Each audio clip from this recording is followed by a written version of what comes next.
पति, पत्नी और नौकरानी। शीतल और अभिमन्यु की शादी को 5 साल हो चुके थे, लेकिन अभी तक उनका कोई बच्चा नहीं हुआ था। इसकी वजह से शीतल और अभिमन्यु परेशान रहते थे, लेकिन उन दोनों से ज्यादा परेशान थी शीतल की सास, यानी अभिमन्यु की माँ जानकी देवी। जानकी देवी चाहती थी कि जल्दी से जल्दी उनकी गोद में पोता या पोती आ जाए, और इसीलिए वो अपनी बहू शीतल को लेकर एक दिन हॉस्पिटल पहुंची। डॉक्टर मैडम, जरा ठीक से चेक करके बताइए ना। कई बड़े बड़े डॉक्टर को दिखाया है, लेकिन मेरी बहू माँ ही नहीं बन पाती। मैंने शीतल को बहुत अच्छे से चेकअप किया है। देखिए, बात यह है कि शीतल के अंदर माँ बनने की कैपेसिटी नहीं है। ये आप क्या कह रही हैं डॉक्टर साहब? कोई तो इलाज होगा ना, कोई दवाई दे दीजिए। देखिए, कुछ प्रॉब्लम ऐसी होती है जिनका कोई ट्रीटमेंट नहीं होता। आई एम सॉरी टू से, लेकिन शीतल कभी माँ नहीं बन सकती, क्योंकि उसके यूट्रस में अंदर से ही कुछ प्रॉब्लम है। घर आने के बाद क्या हुआ माँ? कहाँ लेकर गई थी आप शीतल को? अरे कहाँ लेकर जाती, डॉक्टर मैडम के पास ले गई थी, लेकिन तेरी बीवी तो कभी माँ बन ही नहीं सकती। मम्मी जी, इसमें मेरी क्या गलती? अगर अंदर से कोई प्रॉब्लम है तो उसमें मैं भी कुछ नहीं कर सकती। जानती हूँ, ये बात डॉक्टर के मुंह से सुन चुकी हूँ। अब दोबारा मेरे सामने इस बात का गाना मत गा। अरे माँ, परेशान होने की जरूरत नहीं है, हम सोचते हैं ना कुछ। अरे क्या सोचेगा तू? जब डॉक्टर कह चुका है कि तेरी बीवी माँ नहीं बन सकती, तो बता क्या सोचेगा तू? कहाँ से लाएगा बच्चा? माँ, ये तो मैं भी नहीं जानता। अभिमन्यु, क्यों ना हम अनाथ आश्रम से एक बच्चा गोद ले आए? क्या फर्क पड़ता है बच्चा हमारा हो या गोद लिया हुआ? आई बड़ी बातें बनाने वाली। क्या फर्क पड़ता है? अरे क्यों फर्क नहीं पड़ता? मुझे इस वंश को आगे बढ़ाने के लिए मेरे बेटे का खून चाहिए, किसी दूसरे का नहीं। लेकिन माँ, आप जानती हैं कि ये अब पॉसिबल नहीं है। मैं कुछ नहीं जानती। मैं किसी पराये की औलाद को इस घर में अपना पोता या पोती बन के बढ़ता हुआ नहीं देख सकती। मेरा वंश मेरे बेटे के खून से ही आगे बढ़ेगा। लेकिन मम्मी जी, ऐसा कैसे हो पाएगा? आप अच्छी तरह जानती है ना, मेरा और अभिमन्यु का बच्चा नहीं हो सकता। तो मैं अपने बेटे की दूसरी शादी करवाऊंगी, और अपनी दूसरी बीवी से ये मुझे बच्चा पैदा करके देगा। ये आप क्या कह रही हैं माँ? मैं किसी और से शादी नहीं करने वाला। मेरे रहते हुए आप अभिमन्यु की शादी किसी और से करवाएंगी? मम्मी जी, आप ऐसा कैसे कर सकती हैं? तू बस देखती जा बहू, मैं ऐसा कैसे कर सकती हूँ। कुछ दिनों के बाद, अभिमन्यु, मैंने तेरे लिए लड़की ढूंढ ली है। माँ, मैं आपको कितनी बार समझाऊं? मुझे किसी से शादी नहीं करनी है। पहले मेरी बात सुन। ये जो चमेली है ना, हमारे घर में काम करने आती है, वो तुझसे शादी करने के लिए तैयार है। मम्मी जी, आप अभिमन्यु की शादी एक नौकरानी के साथ करवाएंगी?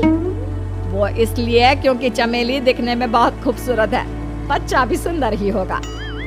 मम्मी जी, लेकिन एक बच्चे के लिए अपने बेटे की शादी नौकरानी के साथ करवाना, क्या ये सही है? अगर अभिमन्यु ने शादी नहीं की ना, तो मैं अपनी जान दे दूंगी। अब देख लो, अगर तुम्हें अपनी माँ की जान प्यारी है तो तुम्हें इस नौकरानी के साथ शादी करनी ही होगी। इस तरह जानकी देवी अपने बेटे अभिमन्यु की शादी नौकरानी चमेली के साथ करवा देती है। कुछ दिनों के बाद, नौकरानी से मालकिन बन के तो मजा आ गया। अब तो मैं इस घर की मालकिन हूँ। देखो, अपने आप को ज्यादा मालकिन समझने की कोशिश मत करो। एक बार तुम्हारा और अभिमन्यु का बच्चा इस दुनिया में आ जाए, उसके बाद तुम इस घर से हमेशा के लिए चली जाना। अरे जाओ जाओ, किसी और के आगे बातें बनाना। एक बच्चा तो पैदा नहीं कर सकी। बढ़िया आई, जाओ जाकर मेरे लिए कॉफी बना कर लाओ। नौकरानी मैं हूँ या तुम?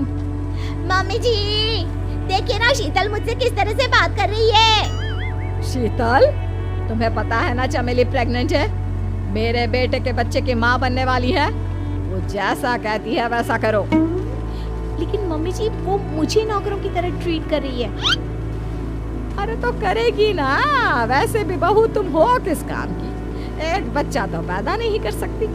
जाओ अब घर के सारे काम करो और चमेली को आराम करने दो। थैंक यू मम्मी जी, भगवान आपका भला करे। आप नहीं होती तो मैं नौकरानी से महारानी कैसे बनती। देखो, तुम्हें जो चाहिए सब मिलेगा।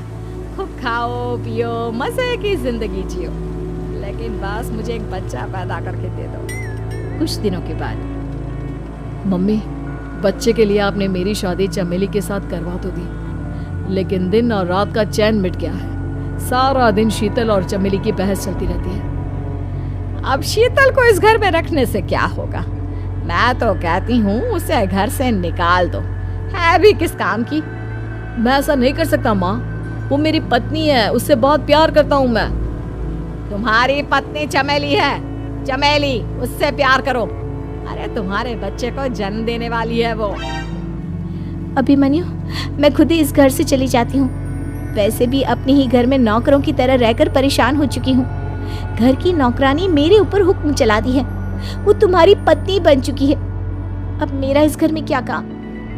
अभिमन्यु के बार बार रोकने पर भी शीतल उस घर से चली जाती है। कुछ दिनों के बाद चमेली एक बच्चे को जन्म देती है। भगवान ने मेरी सुन ली, मेरे बेटे का घर भर गया, उसका अपना बच्चा इस दुनिया में आ गया। मम्मी जी, बच्चे को हाथ लगाने से पहले मेरी एक शर्त तो सुन लो। तुम कहना क्या चाहती हो चमेली? आपकी मम्मी को बहुत शौक था ना अपने पोते को खिलाने का। अब देखो, इस दुनिया में हर चीज की कोई ना कोई कीमत तो होती है। तुम अपनी आधी प्रॉपर्टी मेरे नाम कर दो, बच्चा तुम्हारे नाम।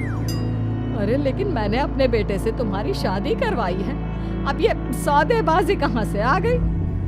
जो औरत अपनी बहू को घर से निकाल कर एक नौकरानी के साथ अपने बेटे की शादी करवा दे, वो तो सौदेबाजी कर ही सकती है ना।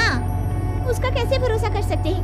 मुझे बस आप लोगों की प्रॉपर्टी चाहिए, उसके बाद ही बच्चे को आप हाथ लगा सकते हैं। मैंने कहा था ना मम्मी, आप गलत कर रही हैं। देखिए, उसका नतीजा आपके सामने है। जब शीतल को पता चलता है कि अभिमन्यु और चमेली का बच्चा दुनिया में आ गया है, वो अपने घर पहुंचती है। अभिमन्यु, कहाँ है आपका बच्चा? क्या मैं उसे देख सकती हूँ? कुछ भी माँ की हुई एक गलती हम लोगों पर भारी पड़ रही है। वो नौकरानी अपनी औकात पर आ गई है और अब हमसे अपनी आधी प्रॉपर्टी मांग रही है, वो भी बच्चे के बदले में। एक बात, आप उसे कुछ भी देने से मना कर दो। अरे कैसी बात कर रही हो? मेरे बेटे की औलाद है उसके पास, ऐसे कैसे मना कर दे? मम्मी जी, वो अभिमन्यु का बच्चा नहीं है, वो चमेली और उसके बॉयफ्रेंड का बच्चा है। ये तुम क्या कह रही हो शीतल? ये देखिए वीडियो, चमेली और उसका बॉयफ्रेंड आपस के उन दोनों ने मिलकर आपको बेवकूफ बनाया है और अब इस बच्चे के बदले आपसे प्रॉपर्टी भी हड़प लेंगे। हे भगवान, ये मुझसे क्या हो गया? रात में बेटे की नौकरानी के साथ शादी करवा दी सो अलग, अब क्या होगा? मुझे माफ कर दो शीतल, मेरी वजह से तुम्हें बहुत तकलीफ हुई है।